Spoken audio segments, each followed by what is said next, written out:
Hello नमस्कार दोस्तों। उम्मीद करता हूँ सब अच्छे होंगे और अपनी पढ़ाई को बेहतर बना रहे होंगे दोस्तों। आपको पता है कि जो पॉलिटिक है दोस्तों, पॉलिटी में हमारा टॉपिक जो चल रहा है वो चल रहा है मूल अधिकार। आपको पता है भारतीय संविधान में कित 6 प्रकार के आपको मूल अधिकार दिए गए हैं। मूल अधिकार क्या होते हैं सबके बारे में आपको जानना है तो दोस्तों मेरे प्रीवियस वीडियो आप देख सकते हैं जो हमने इस चैनल पे अपलोड कर रखा है। तो देखिए हर एक देश के नागरिक जो होते हैं दोस्तों उनको कुछ कुछ ना कुछ मूल अधिकार कुछ अधिकार मिले होते हैं जो उनसे कोई छीन नहीं सकता है दोस्तों। इसे हम क्या कहते हैं, मूल अधिकार कहते हैं। तो मूल अधिकार दोस्तों एक प्रकार का हर एक व्यक्ति का अधिकार होता है दोस्तों, जो वह काम करने के लिए स्वतंत्र होता है। तो इसमें हम 6 जो आपके भारतीय संविधान है इसमें 6 प्रकार के मूल अधिकार दिए गए हैं। इसके पहले वीडियो में हमने डिस्कस किया था कि जो पहला मूल अधिकार था दोस्तों समानता का मूल अधिकार। ठीक है, समानता यानी समानता का अधिकार होना चाहिए, यानी सब जैसे कोई भी हो दोस्तों, चाहे वो राजा हो और चाहे वो रंक हो, चाहे गरीब हो चाहे अमीर हो, सबको संविधान में समान तरह का अधिकार दिया गया है। ठीक है, तो यह आर्टिकल 14 से 18 तक है समानता का अधिकार, आर्टिकल 14 से 18 तक। उसके बाद आता है दोस्तों स्वतंत्रता का अधिकार, जो आज का टॉपिक है हमारा स्वतंत्रता का अधिकार 19 से 21 तक आता है। हम आज इसी के बारे में डिस्कस करने वाले हैं। इसके बाद आपके और भी अधिकार हैं दोस्तों। शोषण के विरुद्ध अधिकार आता है, फिर धार्मिक स्वतंत्रता का अधिकार आता है, फिर संस्कृति और शिक्षा संबंधित अधिकार रहता है, और फिर संवैधानिक उपचारों का अधिकार आपको मिल जाता है। तो आज हम स्पेशली डिस्कस करने वाले हैं दोस्तों स्वतंत्रता का अधिकार। इसमें क्या क्या चीज़ें होती हैं दोस्तों, इसको हम समझेंगे और उम्मीद है दोस्तों आपको ये अच्छी तरह से समझ में आएंगे। सबसे पहला जो क्वेश्चन इससे बनता है, बताइए कि स्वतंत्रता का अधिकार जो है किस आर्टिकल में है। तो कितने आर्टिकल से कितने आर्टिकल तक है। तो ये आर्टिकल 19 से 21 तक है, यानी अगर आप कह सकते हैं इसमें टोटल 3 आर्टिकल हैं, 19, 20 और 21। 19, 20 और 21 ये 3 आर्टिकल हैं जो स्वतंत्रता संबंधित है।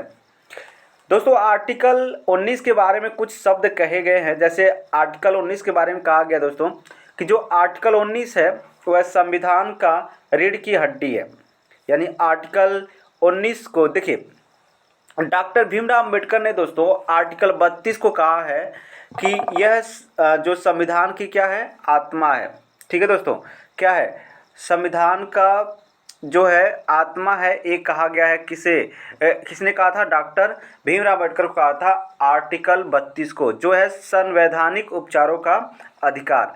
ठीक है, अब हम बात करते हैं दोस्तों, ठीक है, अब हम बात करते हैं आर्टिकल 19 के। संविधान की रीढ़ की हड्डी इसको कहा गया है। इसमें 6 प्रकार की स्वतंत्रता की बात कही गई है, टोटल 6 प्रकार की। ठीक है, यानी कितने प्रकार की आपको स्वतंत्रता दी जा सकती है अगर आप भारत के नागरिक हैं तो। पहला जो है अभिव्यक्ति की स्वतंत्रता। देखिए इसका अर्थ क्या है दोस्तों, अभिव्यक्ति की स्वतंत्रता का अर्थ है, यह आर्टिकल आपके 19 से संबंधित है। ये जो भी 6 स्वतंत्रताएं दी गई हैं, आर्टिकल 19 में जो पहला स्वतंत्रता है वो क्या है, अभिव्यक्ति की स्वतंत्रता। इसका अर्थ ये हुआ दोस्तों कि प्रत्येक नागरिक को क्या है दोस्तों, अगर आप भारत के नागरिक हैं तो आपको स्वतंत्र हैं, आप भाषण देने के लिए स्वतंत्र हैं दोस्तों। यानी आप कहीं पर भी भाषण दे सकते हैं, लेखन कर सकते हैं, यानी कि कोई चीज़ लिख सकते हैं दोस्तों, और इसका मुद्रण कर सकते हैं। ठीक है, तो ये सारी स्वतंत्रताएं आपको दी गई हैं। इसी स्वतंत्रता की वजह से आप देखते होंगे आए दिन मोदी जी का, फिर राहुल गांधी का, फिर अनेक नेताओं का, और फिर राजनेताओं और फिर अभिनेताओं, यानी सबका आप देखते होंगे कार्टून बनता जाता है और उनका मजाक भी बनाया जाता है। तो ये किसके अंतर्गत बनाया जाता है, अभिव्यक्ति की स्वतंत्रता। जिस दिन यह स्वतंत्रता आपको छीन ली जाएगी आपसे, वह उस दिन से आप किसी के खिलाफ कोई भी कार्टून नहीं बना सकते। तो ये बहुत ही इम्पॉर्टेंट स्वतंत्रता है, अभिव्यक्ति की स्वतंत्रता। आप देखते होंगे कि कोई किसी को भाषण देते हुए कोई किसी को कुछ कह देता है, कोई किसी को गद्दार कह देता है, कोई किसी को मतलब निकम्मा कह सकता है, कोई कुछ भी कह देते हैं ना। तो ये जो है किस में आता है, अभिव्यक्ति की स्वतंत्रता में आता है। यानी कोई भी किसी को कुछ भी कह सकता है, ठीक है, ये अभिव्यक्ति। अब इसका अर्थ थोड़ी है कि भाई कोई किसी को गाली दे दे, कोई किसी को, मतलब इससे बात नहीं है, मतलब ऐसे बातें जिससे किसी के मूल अधिकार को ठेस ना पहुंचे, तो ये आपकी चीजें होंगी। ठीक है, उसके बाद क्या है, सभा करने की स्वतंत्रता है। तो आपको पता है दोस्तों, आज तक अभी आपको पता है कि जो 3 कृषि कानून है दोस्तों, सभा करना, आंदोलन करना, ठीक है, ये बिना हथियार के आप कर सकते हैं।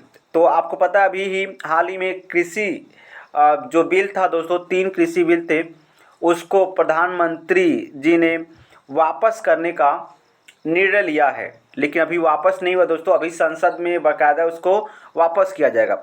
तो आज तक किसान आंदोलन इतने दिन से चलते आ रहे थे, ठीक है, किसान आंदोलन इतने दिन से चलते आ रहे हैं, और फिर आज आपका मतलब ये किसके अंतर्गत आता है, आखिर क्यों किस सरकार इसकी कुछ नहीं कर पा रही। देखिए, इसमें कहा गया है कि अगर आप कोई आंदोलन करते हैं, कोई सभा करते हैं और उसमें कोई हथियार का प्रयोग आप नहीं करते हैं, तो आपको यह अधिकार मिला है कि आप वह आंदोलन आराम से कर सकते हैं, कोई आपको उसमें हस्तक्षेप नहीं करेगा। तो यही वजह है दोस्तों कि आज तक कृषि आंदोलन अभी भी चालू है। ठीक है, इसी अधिकार की वजह से। समझ में नहीं आया? अब बात समझिए।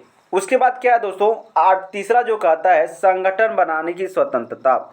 ठीक है, इसमें कहा गया है दोस्तों कि आप क्या कर सकते हैं भाई, किसी भी संगठन का निर्माण कर सकते हैं। जैसे कोई आपको काम करना है, कोई मान लीजिए आपको कह सकते हैं इस तरह से कि धार्मिक कार्य करने हैं या किसी अन्य कार्य की वजह से आप कोई संगठन का निर्माण या कोई पार्टी बनाना चाहते हैं आप, तो ये सारी चीज़ें आप क्या कर सकते हैं, इसके अंतर्गत कर सकते हैं। आप स्वतंत्र हैं, किसी भी पार्टी की गठन कर सकते हैं, कोई संस्था बना सकते हैं, इसमें ये आपको मूल अधिकार दिया गया है। ठीक है, सपोज करिए दोस्तों कि हमें 10 लोग की एक टीम हमने बनाया और उस टीम को हमने कहा कि आप देश के मतलब जो भी आपके गांव के हैं, इसमें जो भी बुजुर्ग लोग हैं उनकी देखभाल करने के लिए आप प्रेरित करिए। तो एक इसके अंतर्गत हम क्या कर सकते हैं, यानी संगठन बना सकते हैं दोस्तों। इसमें हम लोग स्वतंत्र हैं, कोई इसमें इलीगल नहीं है, लीगल है, सारी चीज़ें क्या होंगे, लीगल होंगे। ठीक है, तो आप आराम से कर सकते हैं। उसके बाद क्या है, घूमने की स्वतंत्रता। ठीक है, ये बहुत ही इंपॉर्टेंट स्वतंत्रता है। आपको पता है कि अगर आप भारत के नागरिक हैं तो कहीं भी भारत में आपको कहीं भी घूमने की स्वतंत्रता है, यानी भारत में कहीं भी आप जा सकते हैं। तो एक, चाहे आप जम्मू कश्मीर चाहिए, चाहे पूर्वोत्तर राज्य में चाहिए, नागालैंड, असम, मेघालय, इन सब में घूम कर आइए, चाहे आपका इधर आ जाइए केरल में, तमिलनाडु में, इधर घूम कर आइए, मध्य प्रदेश में, कहीं भी जा सकते हैं, कोई दिक्कत नहीं है। आपको घूमने की आराम से कहीं भी स्वतंत्रता है। ठीक है, कोई दिक्कत नहीं। ठीक है, उसके बाद आपका है निवास की स्वतंत्रता। ठीक है, आप देखिए, आप स्वतंत्र हैं भाई कि कहीं भी आप अगर भारत के नागरिक हैं तो भारत में जाकर के कहीं भी आप निवास बना सकते हैं। सपोज करिए कोई व्यक्ति उत्तर प्रदेश का है और वो जा रहा है, आपने देखा होगा कि आपके गांव में बहुत सारे व्यक्ति होंगे जो उत्तर प्रदेश में रहते हैं और कुछ टाइम से आप वो चाहे मान लीजिए दिल्ली में चले गए, चाहे मुंबई गए, तो वो उन्होंने वहाँ पर अपना घर बना रखा है। तो ये किसके अंतर्गत है भाई, ये आर्टिकल 19 के अंतर्गत आता है कि आप आराम से किसी भी राज्य के हैं और भारत के किसी भी राज्य में जाकर के अपना घर बना सकते हैं। ठीक है, तो ये स्वतंत्रता है। ठीक है, यानी अगर कोई उत्तर प्रदेश का नागरिक है, अगर जम्मू कश्मीर चाहे कि वह अपना घर बना ले तो आराम से बना सकते हैं, इसमें कोई भी सरकार आपको हस्तक्षेप नहीं करेगी। उसके बाद क्या है, संपत्ति की स्वतंत्रता। देखिए, ये पहले था, ये मूल अधिकार में पहले इसको रखा गया था, लेकिन अब यह नहीं है। मूल अधिकार से क्या कर दिया गया है, हटा दिया गया है। यानी भाई अगर कोई संपत्ति की स्वतंत्रता को मूल अधिकार नहीं बनाया गया, फिर संवैधानिक अधिकार बना दिया गया है। ठीक है, तो इसको भी आप याद रखेंगे। उसके बाद क्या है, व्यापार का अधिकार। तो ये भी बहुत ही इंपॉर्टेंट है दोस्तों। व्यापार का अधिकार, आपको अधिकार मिला है दोस्तों कि आप कहीं भी भारत के नागरिक हैं तो भारत के किसी भी राज्य में व्यापार कर सकते हैं, आप स्वतंत्र है। ऐसा नहीं है कि अगर आप मान लीजिए दिल्ली के हैं और जा रहे हैं मुंबई में व्यापार करने तो कोई रोक देगा, तो ऐसा नहीं हो सकता। आपको कोई भी नहीं रोक सकता। आप किसी भी राज्य के हैं, जम्मू कश्मीर के हैं, आप आकर के उत्तर प्रदेश में अपनी व्यापार कर सकते हैं, कोई दिक्कत नहीं। ठीक है, तो ये सारी चीज़ें हैं जो आपको आर्टिकल 19 में देखे जाते हैं। इसीलिए आर्टिकल 19 को क्या कहा गया दोस्तों, रीढ़ की हड्डी कही गई है आर्टिकल 19 को। तो आशा करते हैं दोस्तों आर्टिकल 19 आपको अच्छी तरह समझ में आ गया। इसमें किसकी बात की गई है, स्वतंत्रता की बात कही गई है। और कितने प्रकार की स्वतंत्रता, टोटल 6 प्रकार के हैं, क्योंकि जो आपका संपत्ति का स्वतंत्रता था वो अब नहीं रह गया। पहले क्या था दोस्तों कि आप जितना भी चाहे उतना संपत्ति रख सकते हैं, आप स्वतंत्र है, लेकिन अब वो नहीं रह गया, वो आपका मूल अधिकार से हटा दिया गया। ठीक है, चलिए फिर आगे चलते हैं और अगले देखते हैं कि आर्टिकल 20 में क्या कहा गया। देखिए ध्यान से, अगर आप आर्टिकल 20 की बात करेंगे तो इसमें कहा गया है दोष सिद्ध में संरक्षण। देखिए अगर कोई व्यक्ति है, कोई काम किया है और उसका दोष सिद्ध हो गया है, मतलब कोई भी अपराध किया है, वह अपराध वह सिद्ध हो गया कि हाँ व्यक्ति ने ही अपराध किया है, तो क्या होगा दोस्तों, उसके बारे में क्या प्रावधान किए गए हैं। उसके बारे में कहा गया है कि अगर किसी व्यक्ति ने मान लीजिए अपराध किया है, ठीक है, अब अपराध को सिद्ध करने मान लीजिए 10 साल उसको लग गए, तो कहा जा रहा है कि अपराध के समय के कानून का प्रयोग होगा। मैं देखिए जिस समय वह अपराध किया है, जैसे 10 साल पहले मान लीजिए अपराध किया है, तो 10 साल पहले जो कानून था दोस्तों उसके लिए, उस अपराध के लिए वही कानून का प्रयोग करेंगे। मान लीजिए आप आगे भी संविधान संशोधन द्वारा कानून जो है वो बदलाव होते रहते हैं। ठीक है, संविधान संशोधन द्वारा मतलब संशोधन द्वारा क्या होते हैं, कानून में क्या होते हैं, बदलाव होते रहते हैं।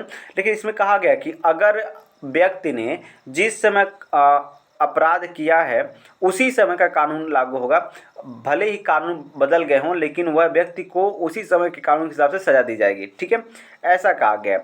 फिर कहा गया कि एक अपराध का सिर्फ और सिर्फ एक सजा होगा। ऐसा नहीं भाई कि अगर कोई अपराध किया है दोस्तों, उसके लिए किसी दूसरे को फांसी दे दिया गया, मतलब सजा दिया गया, फिर अगर पता चला कि ये नहीं था वो था, मतलब फिर उसको अगर मान लीजिए सपोज करिए कि भाई अगर कोई व्यक्ति है, ठीक है, कोई व्यक्ति है वो कोई अपराध कर दिया और उस अपराध के लिए जो जज है उसको कारावास दे दिया, मतलब आजीवन कारावास दे दिया। अब एक अपराध का एक सजा तो हो गया भाई। अब देखिए अगर अब चाहे जज इस कारावास को चेंज करके भाई अब आप वो क्या कर दे, फांसी कर दे, तो नहीं कर पाएंगे, क्योंकि एक अपराध के सिर्फ एक ही सज़ा दे सकते हैं, एक से अधिक नहीं दे सकते। ठीक है, उसके बाद भाई यहाँ पर कहा गया है कि अपने खिलाफ गवाही मान्य नहीं होगा। देखिए अपने खिलाफ गवाही नहीं मान्य होगा, ये ठीक तो है, ठीक है, लेकिन कहीं ना कहीं इससे लोग बहुत परेशान हैं, कहने का मेरा अर्थ है। वैसे बात मान लीजिए अब इस सही बात है ये भी, ठीक है, अपने खिलाफ, क्योंकि आप बात समझिए, आप देखे होंगे कि मतलब कोई व्यक्ति है, ठीक है, वो अपराध कर दिया और वह अपने खिलाफ गवाही देने के लिए उसके पास कोई है नहीं, तो खुद अपना गवाही दे रहा है, अपनी बातें बता रहा है कि मतलब कुछ और भी दे रहा है दोस्तों, कोई भी कुछ भी दिया रहा है, ठीक है, जैसे प्रूफ दिया, तो उस प्रूफ के आधार पर यानी अपने खिलाफ अपनी गवाही मान्य नहीं होगा जब तक आप दूसरे की गवाही नहीं लाएंगे। ठीक है, तो इसमें ये कहा गया है। इसमें ज़्यादा आपने देखे होंगे दोस्तों कि अगर कोई लड़की है दोस्तों जिसके साथ कोई गलत काम हो जाता है तो वह चिल्ला चिल्ला कर कहती है, लेकिन कोई भी उसको सुनने वाला नहीं है, यानी जज वो कितना हो रो करके कहें कि मेरे साथ ये हुआ है वो हुआ है, ठीक है, लेकिन जज जो है उसके बात पर ध्यान नहीं देगा, क्योंकि आर्टिकल 20 में साफ साफ लिखा हुआ है कि अपने खिलाफ आपका गवाही जो है मान्य नहीं होगा। ठीक है, तो उम्मीद करता हूँ आप इसको अच्छी तरह से समझ पाए होंगे। उसके बाद एक आर्टिकल 20 की चीज़ें हैं दोस्तों। आर्टिकल 20 में कितनी चीज़ें कही गई हैं, 3 चीज़ें कही गई हैं। ठीक है, अब देखिए, अब हम बात करते हैं दोस्तों आर्टिकल 21 की। आर्टिकल 21 में क्या कहा गया है, तो आर्टिकल 21 दोस्तों बहुत ही इम्पोर्टेंट आर्टिकल है और इसमें कहा गया है दोस्तों कि कहा गया प्राण एवं दैहिक स्वतंत्रता के बारे में बात कही गई है। ठीक है, प्राण एवं दैहिक स्वतंत्रता, प्राण एवं दैहिक स्वतंत्रता का सामान्य अर्थ इतने से लगाया जा सकता है दोस्तों, जीवन किसी व्यक्ति के, अगर कोई भारत का नागरिक है तो उसको जीवन जीने का अधिकार है। ठीक है, अब इस जीवन जीने का अधिकार का मतलब ही क्या है दोस्तों कि जीवन जीने का अधिकार से सिर्फ इतना नहीं है, जीवन सम्मानजनक जीवन जीने का अधिकार दिया गया है। ठीक है, अगर कोई व्यक्ति भारत का नागरिक है तो वह सम्मानजनक जीवन जी सकता है, यह इसका क्या है, मूल अधिकार है। और इसके लिए दोस्तों इस समय के साथ साथ इसकी दायरा क्या होगी, बढ़ती गई। जैसे अगर मान लेते हैं दोस्तों निःशुल्क, इसमें कहा गया दोस्तों इस अधिकार में ही आता है कि व्यक्ति को निःशुल्क, ठीक है, शिक्षा मिले, ये भी इसका अधिकार आता है। पर्यावरण के प्रति दोस्तों सभी व्यक्ति को समान अधिकार मिले, यानी पर्यावरण, कोई चीज़ पर्यावरण का है तो दोस्तों उसमें जैसे मान लीजिए सपोज करिए दोस्तों कि पहले क्या होता था, आपको पता है छुआछूत की एक भेदभाव थी, छूत की जो भावना थी दोस्तों, इसमें क्या कहा था कि कुएं का जो जल है दोस्तों वो अछूतों को नहीं पीने दिया जाता था। ठीक है, यानी उनको नदियों में कोई अगर घाट है दोस्तों, नदी घाट है तो उसमें उनको नहाने नहीं दिया जाता था। तो यानी पर्यावरण के प्रति सबको क्या है भाई, अगर आप मतलब सबको समान ऑक्सीजन लेने का अधिकार है, सबको समान पर्यावरणीय चीज़ों को रखने का अधिकार है। मतलब अगर कोई पर्यावरण का चीज़ है दोस्तों, कोई नेचुरल चीज़ है दोस्तों, तो उस पर सभी का समान अधिकार है। ठीक है, ऐसा नहीं है दोस्तों कि कोई तालाब है उसका पानी, देखिए पहले क्या होता था, पहले कोई तालाब अगर अछूत व्यक्ति पी लेते थे तो उसके लिए उनको दंड दिया जाता था और उसके पानी को जो उच्च वर्ग के लोग थे नहीं पीते थे। तो इनका एक क्या किया गया, इसमें निषेध किया गया है। देखिए इसमें ये भी कहा गया कि समान चिकित्सा का अधिकार भी होना चाहिए। ठीक है, मतलब अगर भारत के प्रत्येक नागरिकों को चिकित्सा सुविधा भी समान रूप से देनी चाहिए। उसके बाद दोस्तों इसमें बहुत सारे इसके दायरे मतलब धीरे धीरे क्या हो गए, बढ़ते चले गए। तो इसका मतलब सिंपल सा ही है दोस्तों, तो अगर आप प्राण एवं दैहिक स्वतंत्रता की बात करें तो सम्मानजनक जीवन जीना, प्राण एवं दैहिक मतलब सबको जीवन जीने की क्या है, स्वतंत्रता है, लेकिन सिर्फ जीवन जीने की नहीं, सम्मानजनक जीवन जीने की स्वतंत्रता है। ठीक है, तो ये थे दोस्तों आज के कुछ महत्वपूर्ण आर्टिकल। अच्छा एक चीज इसमें एक आर्टिकल और है दोस्तों, इसमें बाद में संविधान संशोधन करके दोस्तों 1986 में एक आर्टिकल और जोड़ दिया गया था जिसको 21 क में रखा गया है। और इसमें क्या क्या गया दोस्तों, कहा गया है कि अगर 14 वर्ष से 6 वर्ष से 14 वर्ष के जो बच्चे हैं दोस्तों, इनको निःशुल्क और अनिवार्य शिक्षा देने का अधिकार है दोस्तों, यानी लेने का अधिकार है। और माता पिता का कर्तव्य होता है दोस्तों कि इन्हें इसके लिए देखिए अगर सिंपल सी बात कहें तो ये बच्चों का अधिकार है। अगर 6 साल से 14 साल के बच्चे हैं दोस्तों तो इनको यह अधिकार है कि वह निःशुल्क एवं अनिवार्य शिक्षा ले सकते हैं, यानी फ्री में भी शिक्षा मिलेगा और उनको लेना क्या है, अनिवार्य है, ये उनका क्या है, अधिकार है। उसके बाद माता पिता का ये कर्तव्य होता है दोस्तों कि जो 6 से 14 साल के बच्चे हैं उनको क्या किया जाए, उनको समान रूप से उनको अपने बच्चों के लिए, ठीक है, उनका कर्तव्य होता है कि वह 6 साल से 14 साल के बच्चों को शिक्षा के लिए क्या करें, प्रेरित करें। तो ये आज के कुछ महत्वपूर्ण आर्टिकल थे। उम्मीद करता हूँ ये सारे आर्टिकल आपको अच्छी तरह से समझ में आए होंगे। और इसमें आपसे क्वेश्चन यही पूछता, आर्टिकल 21 के बारे में बहुत देखिए आर्टिकल 21 को शिक्षा संबंधित है दोस्तों, यानी 6 से 14 वर्ष के बच्चों के लिए। आर्टिकल 21 क्या है, प्राण एवं दैहिक स्वतंत्रता की बात कही गई है। ठीक है, तो इसमें आपको बहुत सारे अधिकार मिले हैं, समय के साथ साथ इसकी दायरे क्या हो गई, बढ़ती चली हैं। ठीक है, उसके बाद दोस्तों यहाँ पर और भी हमने जो आर्टिकल देखा था, इसमें आर्टिकल 19 आपका बहुत ही इंपॉर्टेंट हो जाता है। आर्टिकल 20 भी दोस्तों बहुत ही इंपॉर्टेंट है दोस्तों। ठीक है, ये भी इंपॉर्टेंट है, यहाँ से भी क्वेश्चन पूछे जाते हैं। तो इसमें क्या है, अपने खिलाफ आपको गवाही नहीं मान्य होगा, एक अपराध का एक सज़ा होगा और अपराध के समय कानून का प्रयोग किया जाएगा। ठीक है, ऐसा नहीं है कि आपने अपराध आज किया है और फिर क्या हुआ कि आपको जब आपका अपराध सिद्ध हुआ तो उसमें 10 साल लग गए और 10 साल के बाद जब सज़ा सुनाया गया तो उस समय जो सज़ा है उसका प्रावधान किया गया। जैसे अब इसके लिए नहीं, मतलब पहले हमने बताया था ना, पहले अगर 10 साल पहले अगर किसी के लिए चोरी करने के लिए अगर 2 साल का कारावास है, तो अगर ये 2 साल पहले मतलब चोरी कर रखा है, ठीक है, मतलब कर रखा है और उसके मतलब सिद्ध जब होता है दोस्तों तो उसमें 10 साल लग गए और अब इसकी सज़ा बन गई है 10 साल हो गई है, 10 साल कारावास। तो आप उसको 2 साल ही कारावास होगा, क्योंकि उस समय के नियम के अनुसार, उस समय के कानून के अनुसार क्या होगा, उसको सज़ा दिया जाएगा। ठीक है, उस समय का कानून प्रयोग किया जाएगा। ठीक है, तो ये थे आपके आर्टिकल 20। आर्टिकल 19 आपको जानते हैं। ठीक है, तो उम्मीद करता हूँ ये सारे जितने भी आर्टिकल हैं बहुत ही इंपॉर्टेंट हैं, आपको सारे आर्टिकल क्या होंगे, समझ में आए होंगे। तो अगर दोस्तों आपको ये वीडियो अच्छा लगता है तो एक बार अपने दोस्तों के साथ शेयर जरूर कर दीजिएगा, ठीक है। तो आज के लिए बस इतना ही, जल्दी मिलेंगे नेक्स्ट वीडियो में, तब तक के लिए जय हिंद जय भारत, धन्यवाद।